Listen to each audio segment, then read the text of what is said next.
Pak Tony. Salam Loka Potential.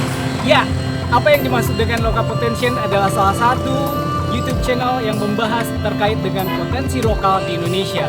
Pastinya saya saat ini tidak sendiri, tapi saya ditemani oleh rekan saya, Kang Siar. Apa kabar Kang Siar? Kabar baik, kawan. Oke, nah kawan-kawan perlu Anda ketahui bahwa Loka Potential ini adalah salah satu program yang memang sangat unik sekali. Tapi kami berdua akan menyimak dengan api. Saat ini saya akan mengajak kawan-kawan semua ke Kampung Cabe Sinar Hati yang terletak di Desa Pasir Bogor di Kecamatan Sindangkerta.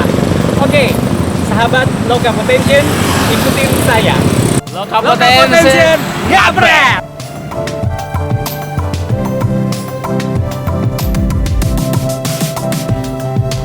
Sobat, Desa Pasir Bogor adalah desa di Kecamatan Sindangkerta, Kabupaten Bandung Barat, Jawa Barat, Indonesia. Desa ini masih memiliki nuansa religi Islami yang cukup kental, di mana para penduduknya mayoritas memiliki mata pencaharian sebagai petani. Komoditas utamanya adalah padi. Perlu kamu tahu juga sob, kalau kampung ini banyak juga melahirkan generasi-generasi yang sukses di berbagai bidang, baik di tingkat nasional maupun daerah. Kini, Desa Pasir Bogor dipesut oleh Kang Mumin yang biasa disapa akrab Kang John memiliki Demplot Smart Farming budidaya cabai dengan mengusung nama Komunitas Sinar Hati Titah Bumi. Untuk menuju lokasi Kampung Wisata Cabai Sinar Hati, Desa Pasir Bogor, Kecamatan Sindangkerta memerlukan kurang lebih 45 menit waktu perjalanan. Dihitung pada titik nol dimulai dari Desa Galanggang, Kecamatan Batu Jejar, Kabupaten Bandung Barat. Sob, ada 2 kecamatan loh yang bakal dilalui, apalagi kalau bukan Kecamatan Ciamplas dan Kecamatan Cililin. Sobat, kalau kamu semua datang ke Desa Pasir Bogor ini, sobat bakalan menemukan suasana baru. Runtutan persawahan yang hijau, suara gemercik air sungai, kicauan burung, dan riukan angin sejuk. Satu lagi nih sob, kalau sobat lagi beruntung, seringkali terdengar suara santri-santri yang berkumandang mengaji dan bersolawat. Yang mau cari teman anak soleh, di sini tempatnya. Suasana baru, di sini tempatnya. Bolehlah sobat berkunjung ke desa yang super damai ini. Sobat Loka Potensi, program Smart Farming adalah program yang digulirkan Balai Latihan Kerja BLK Lembang dengan sasaran generasi milenial. Di Bandung Barat, sebanyak 44 desa sudah dicanangkan untuk melaksanakan program ini. Sebagai generasi muda milenial, pastinya sob, kita harus memiliki tekad untuk mengembalikan kecintaan pada dunia pertanian. Untuk itu, kita patut bersyukur ada yang menciptakan dan mengembangkan teknologi pertanian ini. Smart farming ini menjadi salah satu contoh penerapan IT, ilmu dan teknologi dan IoT, Internet of Things di bidang pertanian.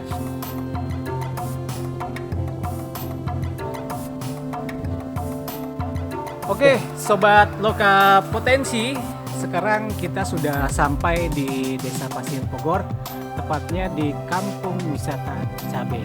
Ya, ini masuk wilayahnya Kecamatan Sindangkerta. Wow, lihat suasananya lumayan kampung banget. Wah, jungle, jungle, mantap. Oke, lanjut, let's go.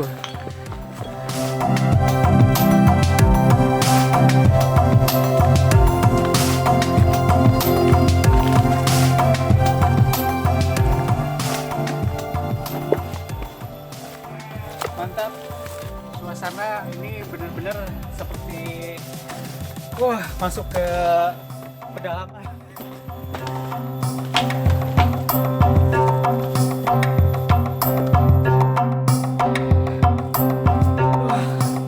Luar biasa.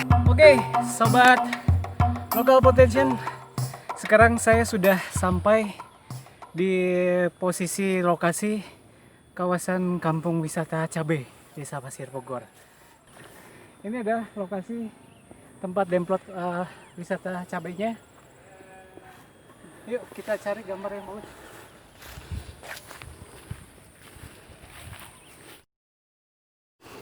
Ini adalah varietas cabai yang paling terbaik di Indonesia. Kalau lagi bagus-bagusnya, ini bisa kurang lebih 18 cm. Mantap, keren.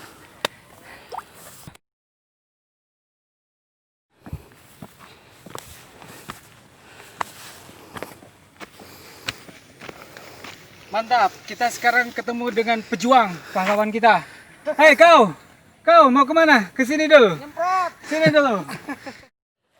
Wah, apa kabar? Baik, Kang Tony. Kemana aja Kang Tony? Alhamdulillah, Aduh, sehat. baru nongol. Dia hafal banget sama nama saya. Siapa? Saya Pak Asep Oto itu ya. Iya, Pak Asep Otoy. Beliau adalah salah satu pejuang di sini di Kampung Wisata Cabai, di mana beliau ini yang kasih pupuk perawatan penyemprotan dengan gayanya yang mantap seperti cowboy. Gimana Kang gayanya? Coba. Syah. Wah, siap. Mantap. Assalamualaikum warahmatullahi wabarakatuh. Apa kabar Kang Mumin? Sehat. Alhamdulillah, mantap luar biasa. Dan batin ya. Wah, parasnya semakin cemerlang ya. Jadi kalau sobat Loka Potensian semua mau ngaca, jangan jauh-jauh, di sini aja. Oke, Kang, apa kabar? Sehat ya? Mantap. Luar biasa. Wah, kalau mau ketemu sama Hengki Kurniawan di sini. Ini ada di sini. Oke, sobat Loka Potensian, nanti kita bakal lanjut dan kita bakal wawancara langsung sama Kang Mumin, pemilik Kampung Wisata Cabai Sinar Hati. Mantap. Oke, sahabat Loka Potensian, sekarang saya sudah ada di Kampung Wisata Cabai Sinar Hati di Desa Pasir Pogor, Kecamatan Sindangkerta, Kabupaten Bandung Barat. Baik, sobat Loka Potensian, sekarang saya sudah berhadapan dengan Kak Mumin, yang dimana beliau adalah selaku pemilik dari kebun Kampung Wisata Cabai Sinar Hati. Kang Tony, terima kasih udah hadir ke kebun Sinar Hati. Ini kita coba untuk budidaya cabai merah besar gitu. Ya, mudah-mudahan ini menginspirasi buat para petani milenial gitu. Wah, luar biasa sekali. Nah, perlu diketahui nih Kak Mumin, awal saya datang kemari itu ternyata sebelumnya saya mendapatkan referensi dari kawan-kawan, termasuk juga dari beberapa media, khususnya adalah media internet. Wah, saya baru kaget nih kalau di Pasir Pogor ini ada Kampung Wisata Cabai. Nah, ketika saya lihat cabainya begitu besar-besar sekali. Nah, ada beberapa hal yang ingin saya tanyakan. Boleh, silakan. Ini sudah berapa lama, Kang? Baik Kang Tony, kita udah mulai dari awal pertengahan tahun 2018. Jadi ini untuk proses yang tahun kedua. Nah, awalnya memang di sini sebetulnya bukan potensi lahan pertanian, tapi kami punya ide dan gagasan kalaupun misalnya kita coba untuk praktek pertanian dengan menggunakan teknologi smart farming, insya Allah maksimal hasilnya. Dan ini kita coba dan alhamdulillah ini untuk penanaman yang kedua, Kang Tony. Ini penanaman yang kedua dan alhamdulillah penanaman pertama juga termasuk sukses gitu, karena kita targetkan itu satu pohon ini itu bisa produksi nate 1 kilo atau sampai 1,5 kilo gitu, seperti itu. Ada hal yang menarik apa yang tadi disampaikan Kang Mumin nih, smart farming. Ya. Wah, ini yang paling menggelitik buat saya. Apa itu smart farming? Baik, smart farming adalah bagaimana pengolahan pertanian dengan menggunakan teknologi sehingga kita bisa melakukan efisiensi waktu, efisiensi tenaga kerja dan efisiensi dan hasil yang maksimal. Dengan kita coba generasi sekarang ini kan udah generasi Android sebenarnya, Kang. Nah, saya datang ke sini menawarkan petani, semua orang bilang petani. Tapi kita ada nilai lebih adalah menawarkan cara bertani dengan menggunakan teknologi. Maka di sini kita pasang internet. Nah, jadi anak-anak muda yang ingin belajar ke sini, kita bisa lihat bagaimana penyiraman dan pemupukan itu cukup dengan klik di HP Android gitu. Di HP Android. Di HP Android gitu. Bertanam, bertani, berkebun cabai, menggunakan HP Android. Betul. Namanya Smart Smart Farming. Farming. Iya. Wah, kalau dari hasil tanamannya atau cabenya seperti apa sih? Oke. Ini biar saya pilih ya. Iya, Biar iya saya pilih boleh ya. boleh boleh. Oke.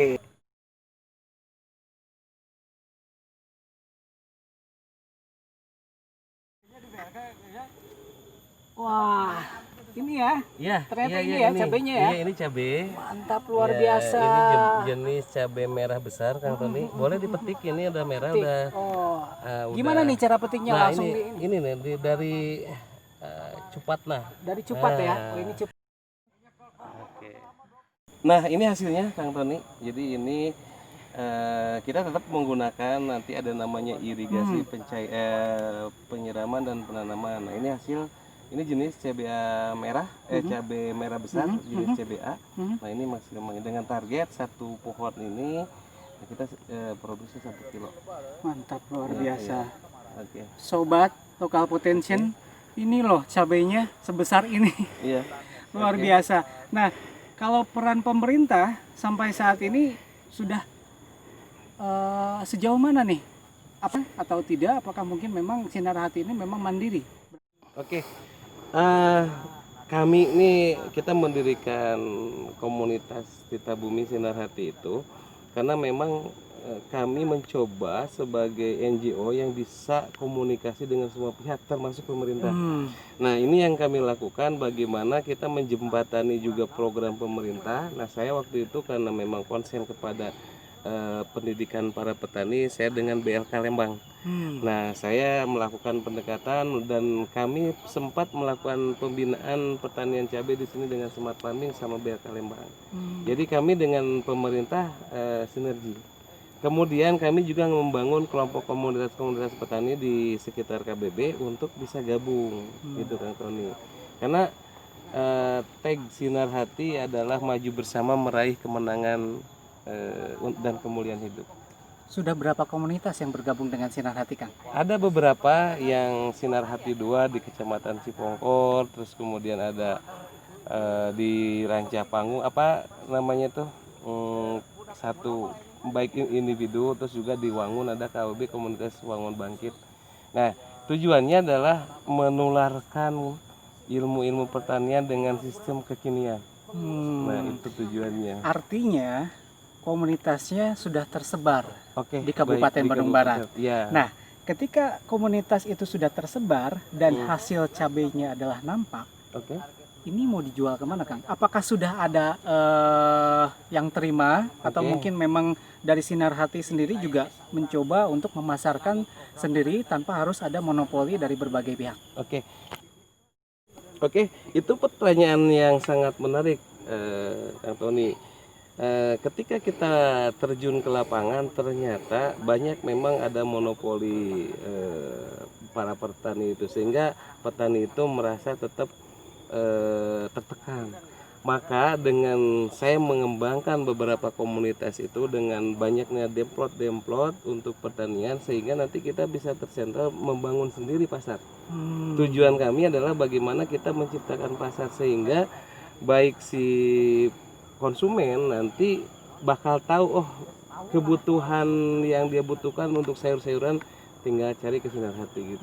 Nah, Sinar Hati yang akan bergerak dengan memanfaatkan potensi lokal atau ada yang istilahnya itu jenius lokalnya adalah mengangkat mereka yang petani itu ketika dia bingung jual 1 kilo 2 kilo. Nah, kalau kita tampung di Sinar Hati, kemudian kita yang memasarkan gitu. Pantas saja, Kang. Saya dari kemarin itu lihat dari media sosial, termasuk juga dari beberapa berita media lokal. Ini Sinar Hati itu demplotnya kecil, tapi kok pemasarannya bisa bertonton cabainya. Betul. Ternyata memang berawal dari komunitas yang dibangun oleh Sinar Hati itu sendiri, yang tersebar di Kabupaten Bandung Barat ya. Luar biasa. Tujuannya adalah saling memudahkan. Saling memudahkan dalam penjualan tanpa ada monopoli dan sebagainya, sehingga akan mampu mengangkat ekonomi para petani. Berbicara mengenai cabai dan pemasaran, berapa harga jual per kilo, Kang? harga per kilo itu saya terakhir tahun 2019 itu masih di angka 26 dari kebun ya. Nah kemudian sekarang ini karena kondisi corona dan sebagainya itu tidak bisa menafikan kondisi kekinian saat ini secara global. Hari ini baru variatif Kang Tony. Jadi ada di beberapa petani, termasuk saya pun gabung di petani cabai Nusantara. Nah kita itu saling komunikasi dari mulai Aceh sampai ke Papua, Sulawesi itu kita punya cukup dengan klik kontak berapa harga di masing-masing daerah itu bervariasi, ada yang 8.000, ada yang 5.000, ada yang 4.000, ada yang 10.000. Nah ini masih turun naik, masih turun naik. Nah saya coba sebenarnya ini juga rencana hari ini mau panen, tapi ngelihat kita harus cerdas menganalisa pasar saat ini sehingga kita tidak terlalu jatuh lah harganya, sehingga tetap kita bisa akan minimal break even point dari yang kita lakukan saat ini itu tidak lebih dikit juga nggak apa-apa gitu ya. Lebih dikit nggak apa-apa. Jadi variatif kalau masalah harga. Variatif ya. Masalah harga. Oke, kalau gitu per tanggal hari ini itu berapa harga cabai Kang? Hari ini beberapa ini 5.500. 5.500 untuk 1 kilo cabai. Oke. Betul. Sobat, Perlu saya tekankan sama sobat semua bahwa untuk harga cabai seperti ini kurang lebih 3 minggu yang lalu saya lihat di supermarket itu untuk 250 gram saja itu 25.000. Betul. Sekarang 1 kilo langsung petaninya 5.000. Luar biasa. Artinya Kang Mumin ini harus pintar-pintar memilah dan menilai pasar, kapan dijual dan kapan ditahan. Betul. Selain kita harus pandai menganalisa pasar, kita juga harus menjaga kualitas cabainya.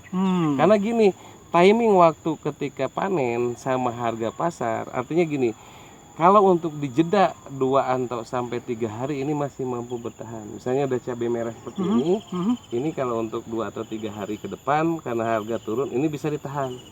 Tapi untuk lewatin 1 minggu ini lewat gitu. Lewat ya. Lewat. Jadi nanti kondisinya akan mengkerut gini. Mengkerut ya. Maksimal ketika sudah mulai merah itu paling seminggu harus dipanen. Oke. Kang.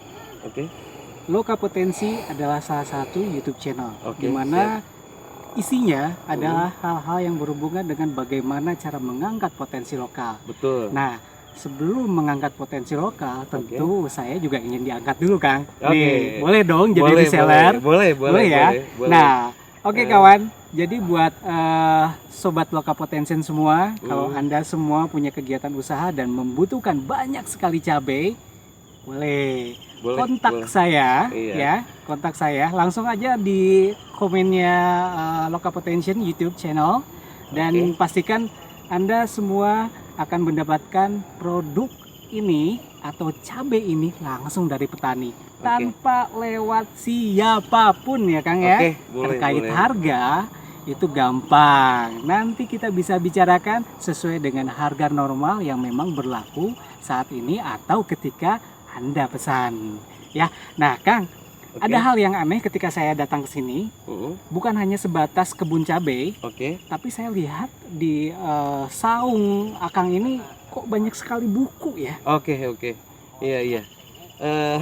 Kita bertani, makanya konsep petani milenial itu adalah bagaimana kita membuka wawasan. Maka buku-buku itu fungsinya adalah saya bikin TBM, Taman Baca Masyarakat, literasi untuk menambah wawasan si petani. Ketika sengaja dibikin buku, ada internet, ada internetnya juga, ada internet juga karena itu nanti fungsinya untuk menggunakan teknologi tadi. Luar Kayak gitu, biasa. tujuan. Sinar Hati, Kampung Wisata Cabe, Oke. adanya di Desa Pasir Bogor, Bogor. betul. Di atas gunung, Kang, ini. Iya, Tadi siap. saya naik sini itu udah luar biasa Sehat itu, capeknya. Kang Doni. Sehat ya? Sehat. Ada wifi juga, Iya. ada taman bacaan Oke, juga. Iya. Ya. Oke, Sobat Lokal Potential, masih tetap bersama saya, Agus Patoni, pastinya di Kampung Wisata Cabe, Desa Pasir Bogor, tepatnya Sinar Hati. Ya. Nah, Kang Mumin, Oke. seperti yang tadi Kang Mumin ceritakan bahwa di Saung ini ada slot buat kaum para literasi. Oke. Nah, ini juga saya ada buku nih, namanya Untung Selangit dari Agrobisnis Cabai. Untungnya udah berapa banyak, Kang? Nah, oke, kalau kita berbicara untung ya dalam bertani, asal kita punya pakem, Kang Tony. Pakemnya dalam arti ada harus manajerial. Nah, rata-rata petani kita tidak memakai sistem manajerial itu. Nah, keuntungan itu bisa sampai 600% sebetulnya. 600%. Oke, 600% dengan metode analisa dulu. Kita melakukan analisa dulu harga pasar dan sebagainya. 600% itu target rata-rata petani. Tapi tadi hubungannya dengan monopoli, hubungannya dengan harga pasar yang turun naik, maka kita harus punya intelijensi untuk menganalisa pasar. Nah, sehingga target capaian 600% itu bisa terwujud. Nah, maka saya berharap para petani milenial itu bukan hanya dengan cukup praktek, tapi diisi dengan bagaimana pemahaman tentang analisa bisnisnya. Nah, itu pun kenapa di sini kita ajak generasi muda itu, generasi milenial dengan ini salah satu contoh bagiannya itu adalah gula aren ya. Kalau di cal ganuan itu cuma 10.000, tapi dengan kemasan begini itu jadi 25.000. Nah, ke depan next Sinar Hati ingin bikin warehouse itu untuk bagaimana packaging ada nilai jual yang lebih. Gitu. Sudah dirancangkan. Sudah. Kalau packaging juga mau sendiri sama Sinar Hati. Ya, gitu. Karena apa? Ada nilai lebih si petani teh bagaimana mendapatkan keuntungan itu dengan memutus distribusi yang terlalu panjang. Nah, itu sangat penting juga. Artinya nggak bakalan terlalu banyak tengkulak ya. Nah, jadi iya, tengkulak itu tetap harus ada, tapi kita minimalisir. Sehingga jenjang distribusi dari petani sampai ke konsumen itu tidak terlalu panjang. Nah, kalau panjang itu secara tidak langsung kos akan lebih tinggi. Oh, gitu ya. Nah, itu. Nah, tadi tengkulak diminimalisir.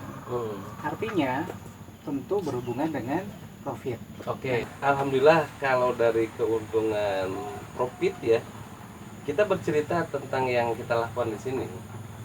Kemarin itu lebih dari keuntungan itu lebih dari karena memang kita dari awal ini di babat lahan itu ada digeser ke investasi dulu, pembuatan saung dan sebagainya, termasuk salah satunya ya yang ngelola di sini punya motor lah gitu ya, tadinya tidak punya motor itu. Nah, itu adalah bagaimana cara, cuman memang step by step. Walaupun dengan manajerial kita, tapi tetap si petani itu harus punya progres. Jadi memang saya juga berpikir dalam sistem bisnisnya itu tong langsung ngarau sikut ya, pelan-pelan step by step, sehingga untuk saat ini perkembangan kami ini lebih kepada pengembangan dulu. Nah, ada beberapa titik yang kita sedang kembangkan saat ini dari profit yang sudah kita lakukan di awal, termasuk pengembangan yang sekarang ini. Jadi lebih kepada kalau dinominalkan mungkin profitnya bisa penambahan lahan, nah untuk pengembangan lahan sama bagaimana kita punya kendaraan operasional. Gitu. Yang saya bilang tadi hampir profit dari keuntungannya hampir 200% ke atas. 200% ke atas ya. Atas, Nah, ya. angkanya bisa disebutin nggak, Kak? Nah, modal dasar kemarin ini saya 30 juta, kemarin dapatnya 85 juta. Serius, Kak? Serius. Wow. 30 juta jadi 80 juta. Mau nggak? Iya. Wah. Mau dong. Pokoknya buat kalian semua kalau ngakunya milenial, Iya. pengen kaya dari bertani, kamu bisa hubungin Kang Mukmin di Sinar Hati ya. Adanya cuma di Desa Pasir Pogor, Kecamatan Sindangkerta, Kabupaten Bandung Barat. Ah. Oke sobat Lokal Potential, namanya sekarang ini kita sudah ada di penghujung acara interview bareng Kang Mumin Sinar Hati. Nah, Kang Mumin, saya ingin Kak Mumin ini menyampaikan pesan-pesan kepada kaum muda, Oke. kepada kaum milenial. Oke. Apa nih pesan Nah. Kang Mumin untuk kaum milenial? Pesan saya sesuai dengan yang sering saya katakan adalah konsepnya itu maju bersama meraih kemenangan untuk kemuliaan hidup. Itu teks saya. Kemudian beri kehidupan kepada alam, maka alam akan memberi kehidupan kepada kita. Artinya untuk para petani milenial jangan minder karena Tuhan tidak menciptakan tanah, tapi masyarakat manusia bertambah banyak. Artinya di usaha agribisnis itu sangat potensial. Tentu dengan kita belajar serius dengan bagaimana peningkatan hasil produksi. Itu satu. Yang kedua, kita harus berpikir agribisnis. Bagaimana peningkatan ekonomi dari sisi pertanian. Itu yang kedua. Yang ketiga, jangan pernah berhenti untuk belajar. Kenapa kita harus buka wawasan, manfaatkan ini itu untuk Android itu untuk belajar pertanian, itu kuncinya itu. Karena kunci keberhasilan adalah tidak pernah berhenti untuk belajar. Termasuk kita sama-sama belajar juga di Sinar Hati. Konsep kita, kalau SDM mumpuni maka apapun yang kita lakukan akan menjadi terbaik. Gitu.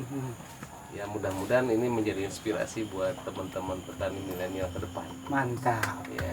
Oke, Lokal Potential sampai di sini dulu. Nanti kita akan kembali dengan konten yang berbeda. Pastinya saya ingin semua rekan-rekan yang di sini semua mengucapkan Lokal Potential ngabret, Sinar Hati mantap. Oke? Lokal Potential ngabret, Sinar Hati mantap. Sobat Lokal Potensi, program Smart Farming adalah program yang digulirkan Balai Latihan Kerja BLK Lembang dengan sasaran generasi milenial. Di Bandung Barat, sebanyak 44 desa sudah dicanangkan untuk melaksanakan program ini. Sebagai generasi muda milenial, pastinya sob, kita harus memiliki tekad untuk mengembalikan kecintaan pada dunia pertanian. Untuk itu, kita patut bersyukur ada yang menciptakan dan mengembangkan teknologi pertanian ini. Smart farming ini menjadi salah satu contoh penerapan IT, ilmu dan teknologi dan IoT, Internet of Things di bidang pertanian. Inovasi-inovasi untuk mendukung pertanian modern ini harus kita acungi jempol sob. Cukup dengan menggunakan handphone Android, semuanya bisa dilakukan. Mulai dari pemupukan, penyiraman tanaman, kalau panen tanaman masih belum bisa sob. Sobat Lokal Potensi, mesti tahu juga nih, kalau kelompok Sinar Hati ini sudah berhasil bertani cabai dengan teknologi smart farming dan produksinya sudah menembus pasar lokal di wilayah Jawa Barat. Edun pisan euy.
potensial ngabret.